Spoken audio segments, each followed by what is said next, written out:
आजचं उदाहरण हे लसावी मसावी आहे आणि आपल्याला लसावी आणि मसावी दिल्या त्यामुळे त्या कोणत्या दोन संख्यांचा लसावी आणि मसावी आहे ते आपल्याला शोधायचं. बघा म्हणजेच काय होईल, असामायिक अवयवांचा गुणाकार, असामायिक अवयवांचा गुणाकार बरोबर काय होईल, लसावी 510 आणि छेदाला असतो मसावी. मग 34 याला बघितलं किती येतात, 15. ओके, असामायिक अवयवांचा गुणाकार किती आला, 15.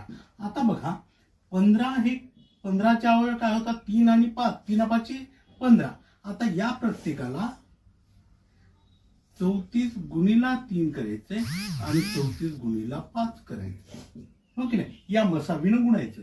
मग 34 गुणिला 3 येतात 102 आणि 34 गुणिला 5 येतात 170. म्हणजे त्या संख्या कोणत्या आहेत, 102 आणि 170. पर्याय क्रमांक 1.